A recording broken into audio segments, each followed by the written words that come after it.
Assalamualaikum dear brothers and sisters. Welcome back in our team Law Digital. I hope कि आप सब खैरियत से होंगे। तो आज हम ट्रांसफर ऑफ प्रॉपर्टी एक्ट 18(2) के ऊपर डिस्कस करेंगे। आज हम इस लेक्चर में ट्रांसफर ऑफ प्रॉपर्टी एक्ट के सेक्शन नंबर 31 से लेकर 34 तक डिस्कस करेंगे। आज हम ये जानेंगे कि ट्रांसफर ऑफ प्रॉपर्टी एक्ट के अंदर सेक्शन नंबर 31 से लेकर 34 तक किस चीज से डील करता है। ये जो चीजें हम आज डिस्कस करने वाले हैं इस सेक्शंस के अंदर, ये ऑलरेडी हम पीछे डिस्कस कर चुके हैं। इधर फर्दर इसको क्लासिफाई कर रहा है, फर्दर उन पीछे जो चीजें हमने डिस्कस की थी उनमें से कुछ चीजें निकालकर फर्दर इन्होंने स्पेसिफाई कर दी है, टर्मिनोलॉजी कुछ चेंज कर दी है इधर।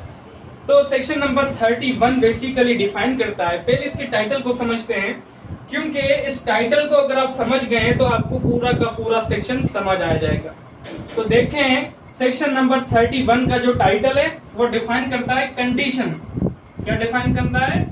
कंडीशन दैट ट्रांसफर मींस कि ऐसी कंडीशन जो ट्रांसफर के ऊपर लगाई जा रही है के shall cease have to have effect in case। ये बताया जा रहा है कि आप प्रॉपर्टी ट्रांसफरर प्रॉपर्टी ट्रांसफरी को ट्रांसफर कर रहा है, बट कंडीशन लगा रहा है कि अगर आपने जो अनसर्टेन इवेंट जो हमने स्पेसिफाई कर दिया हुआ है, अगर आपने वो कर दिया तो आपको प्रॉपर्टी ट्रांसफर हो जाएगी। अगर आपने ये इवेंट नहीं किया तो ये आपकी प्रॉपर्टी क्या होगी? वो आपकी प्रॉपर्टी सीज हो जाएगी। मींस के उस प्रॉपर्टी का इंटरेस्ट आपको नहीं मिलेगा। जो इंटरेस्ट ट्रांसफरर ने ट्रांसफरी के लिए क्रिएट किया था वो सीज हो जाएगा, वो खत्म हो जाएगा। दूसरी चीज इस सेक्शन में ये कह रहा है कि जो अनसर्टेन स्पेसिफाइड इवेंट है अगर वो नहीं हुआ, फॉर एग्जाम्पल उसने ऐसी कंडीशन रख दी है कि आप अगर ये काम नहीं करेंगे तो ही आपको प्रॉपर्टी ट्रांसफर होगी। अगर वो शख्स वो काम कर देता है तो उस शख्स को प्रॉपर्टी ट्रांसफर नहीं होगी। क्या होगा? इंटरेस्ट उसका सीज हो जाएगा, इंटरेस्ट उसका खत्म हो जाएगा। तो इस सेक्शन में ये दो चीजें आपको मैंडेटरी याद रखनी है कि स्पेसिफाइड अनसर्टेन इवेंट होगा तो ट्रांसफर का इंटरेस्ट आपको मिलेगा ट्रांसफरी को, अगर नहीं होगा तो उसको मिलेगा। ये दो कंडीशन आपको मद्देनजर रखनी है। एग्जाम्पल से जानते हैं हम सेक्शन नंबर 31 की। अगर हम इलिस्ट्रेशन देखें तो वहां पर क्लैरिफाई कर दिया गया है कि सेक्शन का बेसिकली मकसद क्या है बनाने का। तो फॉर एग्जाम्पल लेते हैं कि मिस्टर अली है, ठीक है, उसकी एक जमीन है, एग्रीकल्चरल जमीन है, फार्म हाउस है या प्रॉपर्टी आप जो भी लें, मींस के उसकी एक जमीन है। वो जमीन वो बी को या बिलाल को देना चाहता है, बिलाल को देना चाहता है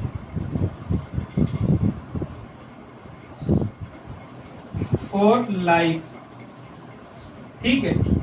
अली अपनी जमीन को बिलाल को देना चाहता है फॉर लाइफ के जब तक आप जिंदा हैं मेरी प्रॉपर्टी का इंटरेस्ट आपके पास होगा, आप मेरी प्रॉपर्टी को जैसे चाहे इस्तेमाल कर सकते हैं। बट कंडीशन लगा देता है बिलाल के ऊपर। क्या लगा देता है? ए मींस के ट्रांसफरर कंडीशन लगा देता है।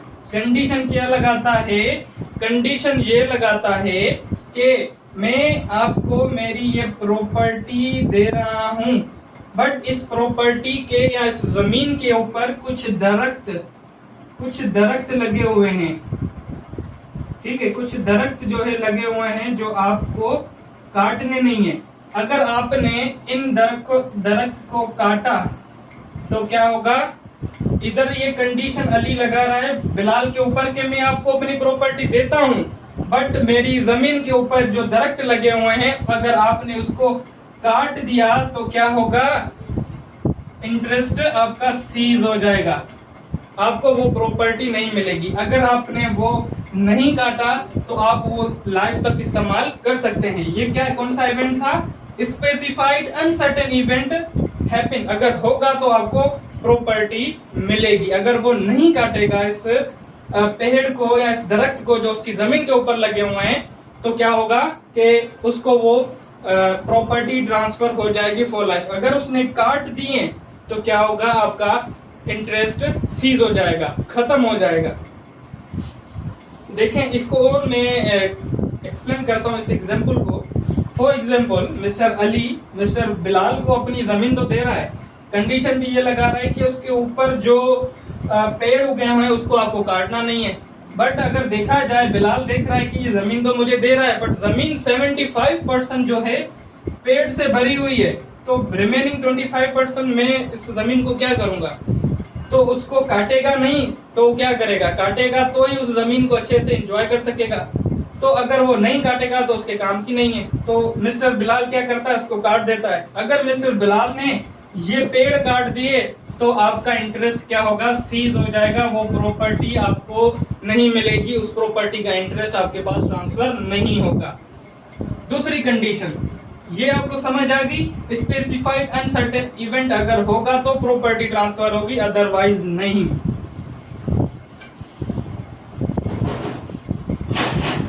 अब हम आते हैं सेकंड चीज के ऊपर, specified uncertain event does not happen, अगर नहीं होगा तो ही आपको प्रॉपर्टी ट्रांसफर होगी। तो ऐसे कौन से इवेंट हो सकते हैं, ऐसे कौन से सर्कमस्टेंसेस हो सकती है, मैं आपको एक सिंपल एग्जांपल से समझाता हूं कि मिस्टर ए की एक प्रॉपर्टी है, ठीक है, मिस्टर ए की एक जमीन है। मिस्टर ए मिस्टर बी को कहता है कि ये जमीन मैं आपको दूंगा। मिस्टर ए की जमीन है, वो मिस्टर बी को कहता है कि ये जमीन मैं आपको दूंगा। कब दूंगा, जब आप कंडीशन फुलफिल करेंगे। कंडीशन क्या है, कंडीशन ये है कि मिस्टर बिलाल साहब आप 3 साल के अंदर अंदर, अगर आप 3 साल के अंदर अंदर इंग्लैंड नहीं गए तो ही आपको प्रॉपर्टी ट्रांसफर होगी। अगर आप 3 साल के अंदर इंग्लैंड चले गए तो वो प्रॉपर्टी आपको ट्रांसफर नहीं होगी। इस एग्जाम्पल में मिस्टर बी जो है वो रहता ही इंग्लैंड में है, ठीक है, इंग्लैंड में वो रहता है, पाकिस्तान में कुछ अरसे के लिए घूमने आता है, ठीक है। तो उस शख्स को आप कहते हैं कि भाई आप 3 साल तक जो है इंग्लैंड नहीं जाए तो ही आपको प्रॉपर्टी दूंगा। तो ये जो कंडीशन है, ये जो इवेंट आप दे रहे हैं, ये क्या है, स्पेसिफाइड तो है बट अनसर्टेन इवेंट है, क्योंकि वो तो इंग्लैंड में रहता है, उसकी रिहाइश ही उधर है, पाकिस्तान तो घूमने आया है, वो 3 साल तक तो नहीं रह सकता ना, 2 माह 3 माह 4 माह रहकर फिर वो चला जाएगा। तो इस तरह की अगर आपने कंडीशन रखी है, मिस्टर बी अगर फुलफिल कर देता है तो इंटरेस्ट आपको मिल जाएगा। अगर मिस्टर बी वो कंडीशन फुलफिल नहीं करता, वो इवेंट नहीं होता, तो इंटरेस्ट क्या होगा, आपका सीज हो जाएगा, खत्म हो जाएगा। तो बेसिकली यही चीज सेक्शन नंबर 31 में डिफाइन कर रहा था। अगर हम आगे चलकर सेक्शन नंबर 34 बोलेंगे, वो भी 31 से ही रिलेटेड है। उसमें ये कह रहा है कि स्पेसिफाइड इवेंट, तो आगे जब हम पढ़ेंगे तो मैं आपको बता दूंगा कि 31 और 34 कैसे इंटर रिलेटेड हैं। अब हम आते हैं सेक्शन नंबर 34 की तरफ, सॉरी 32 की तरफ। सेक्शन नंबर 32 आपका डिफाइन करता है कि such condition must not be invalid, must not be invalid means के ऐसी कंडीशन जो वैलिड ना हो। अगर आपने सेक्शन 31 में कुछ ऐसी कंडीशन लगा दी है, या आप सेक्शन नंबर 31 में जो भी कंडीशन लगाएंगे वो आपको जो है वैलिड लगानी है, वो कंडीशन आप अनवैलिड नहीं लगा सकते। वो जो भी कंडीशन होगी वैलिड कंडीशन होगी, जो अकॉर्डिंग टू लॉ होगी, वो कंडीशन जो लॉ आपको इजाजत देता हो। ऐसे ना हो कि आपने जो प्रीवियस हमने सेक्शंस पढ़े थे कंडीशनल ट्रांसफर, वो आप कंडीशन लगा दें, या सेक्शन नंबर 10, 11 और 12 के अंदर हमने जो रिस्ट्रिक्शंस पढ़ी थी उस तरह की कोई कंडीशन लगा दे तो वो आपकी कंडीशन क्या होंगी, अनवैलिड होंगी। तो सेक्शन नंबर 31 के तहत आप जो भी कंडीशन पुट करेंगे वो आपकी वैलिड होनी चाहिए। फॉर एग्जाम्पल कि मिस्टर ए मिस्टर बी को अपनी प्रॉपर्टी ट्रांसफर करता है और कंडीशन लगा देता है कि अगर आप मिस्टर सी को मर्डर करोगे तो ही मैं आपको प्रॉपर्टी दूंगा, या मिस्टर सी के घर में जाकर आप थेफ्ट करेंगे, या मिस्टर सी को आप रॉन्गफुली कन्फाइन करेंगे तो ही मैं आपको प्रॉपर्टी दूंगा। तो इस तरह की जो कंडीशन है वो आपकी अनवैलिड कंडीशन है, अकॉर्डिंग टू लॉ वो आपको इजाजत नहीं देता। अगर आप कोई ऐसी वैलिड कंडीशन लगा देते हैं, जैसे कि हमने सेक्शन नंबर 31 और प्रीवियस लेक्चर में जो भी एग्जाम्पल लिए थे वो अगर आपके वैलिड हैं, वैलिड कंडीशन है, तो ही आप जो है वो ट्रांसफर कर सकते हैं, इस तरह की कंडीशन लगा सकते हैं। अगर इनवैलिड कंडीशन आ गई तो लॉ उसको रिकॉग्नाइज नहीं करेगा। ये सिर्फ और सिर्फ सेक्शन नंबर 32 डिफाइन कर रहा है। सेक्शन नंबर 33 और 34 की तरफ, ये दोनों सेक्शन आपस में इंटर रिलेटेड हैं और सेक्शन नंबर 34 और 31 भी आपस में इंटर रिलेटेड हैं। कैसे इंटर रिलेटेड है वो जैसे ही हम डिस्कस करेंगे तो आपको ऑटोमेटिकली पता चल जाएगा।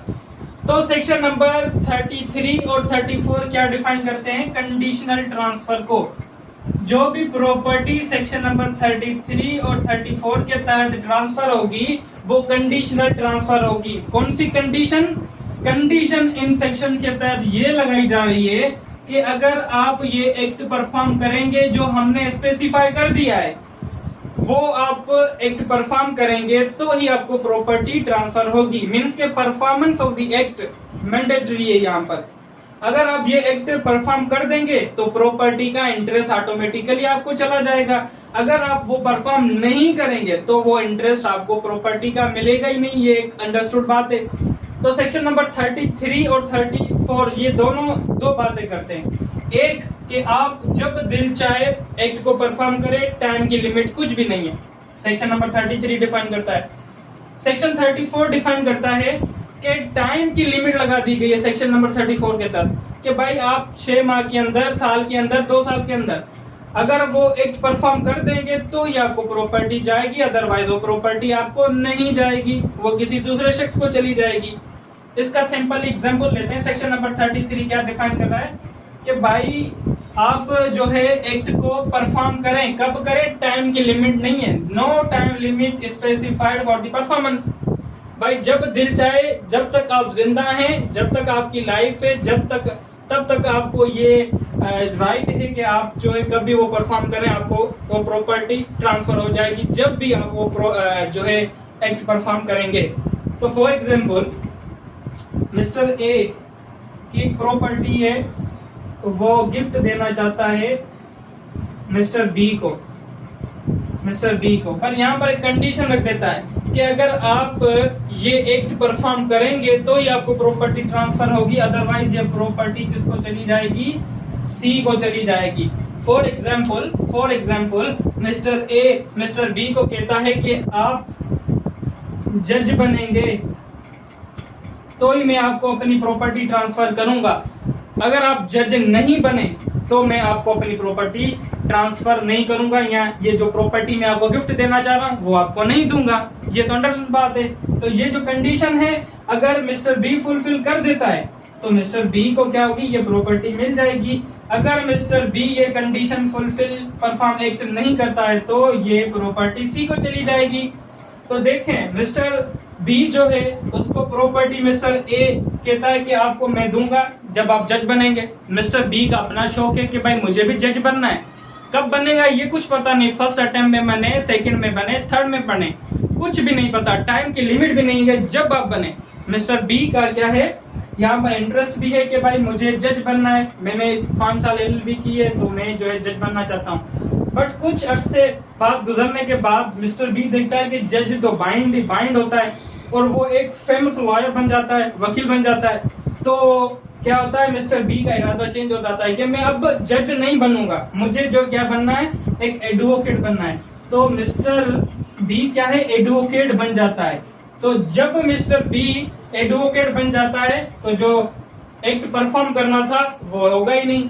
तो क्या होगा, जो कंडीशन मिस्टर ए ने रखी थी तो वो क्या होंगी, ब्रोकन हो जाएंगी, वो कंडीशन खत्म हो जाएंगी, परमानेंटली इम्पॉसिबल हो जाएगी परफॉर्म करना,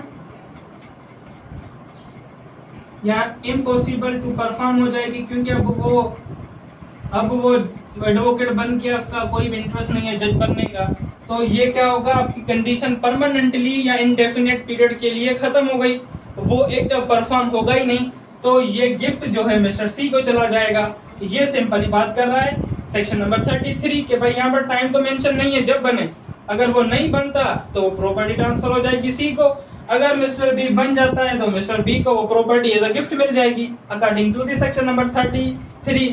सेक्शन नंबर 34 ये डिफाइन करता है कि आप जो है, ये एग्जांपल से हम ले लेते हैं कि आप यहाँ पर सिर्फ टाइम मेंशन कर रहा है कि स्पेसिफाइड टाइम के अंदर अगर आप जज बन गए तो ही आपको प्रॉपर्टी मिलेगी। For example mister A mister B को बोलता है कि मैं आपको मेरी प्रॉपर्टी एज अ गिफ्ट दूंगा, अगर आप फर्स्ट अटेम्प्ट के अंदर ही जज बन गए तो, अगर आप फर्स्ट अटेम्प्ट में जज नहीं बने तो वो प्रॉपर्टी मैं आपको नहीं दूंगा। अगर दूसरा एग्जाम्पल ले लेते हैं कि पेरेंट्स अपने बच्चों को कहते हैं कि भाई आप अच्छी रिजल्ट लाएंगे तो ही मैं आपको मोबाइल फोन लेके दूंगा, तो ही मैं आपको ये चीज एज अ गिफ्ट करूंगा, तो वो बच्चा अगर अच्छी रिजल्ट नहीं लाता उस टाइम पीरियड के अंदर, या जो एग्जाम्स मेंशन किए होते हैं कि भाई 9th क्लास के अभी एग्जाम्स होने उसमें आप अच्छी पोजीशन लाएंगे तो ही मैं आपको मोबाइल लेके दूंगा, अदरवाइज नो। तो जब वो 9th में अच्छी पोजीशन लेके आएगा तो उसको इंटरेस्ट ट्रांसफर हो जाएगा, अगर नहीं लेके आएगा तो क्या होगा, उस टाइम के अंदर उसने वो चीज परफॉर्म नहीं की तो वो इंटरेस्ट उसको ट्रांसफर नहीं होगा। हाँ, इसमें एक और चीज होती है सेक्शन नंबर 34 में कि मिस्टर ए मिस्टर बी को गिफ्ट देता है और ये कहता है कि अगर आप ये मेरी कंडीशन फुलफिल करेंगे तो ही मैं ये प्रॉपर्टी आपको दूंगा, ना ये प्रॉपर्टी सी को चली जाएगी। तो इस एग्जाम्पल में क्या होता है, mister C by fraud, mister C fraud करता है मिस्टर बी से कि आप जज ना बने, जज का बहुत बड़ा बर्डन होता है, जज में आपको सारा दिन टाइम देना पड़ेगा, ईच एंड एवरीथिंग मींस कि जज के अगेंस्ट बात करता है, और मिस्टर बी को जो है उसके माइंड में दूसरा चीजें भर देता है या उसके माइंड को डाइवर्ट कर देता है। तो मिस्टर बी मिस्टर सी के कहने पर या मिस्टर बी सी के फ्रॉड पर अगर वो जो है कोई दूसरा शोभा एक्सपायर कर लेता है या कोई दूसरी चीज में इन्वॉल्व हो जाता है तो तब भी क्या है, कंडीशन फुलफिल नहीं हुई और प्रॉपर्टी सी को ही चली जाएगी। बट इसमें किस तरह से वो कंडीशन हासिल कर रहा है, बाय प्रिवेंट द फ्रॉड को प्रिवेंट करते हुए या बाय फ्रॉड वो प्रॉपर्टी हासिल कर रहा है। तो ये सेक्शन नंबर 34 डिफाइन कर रहा है।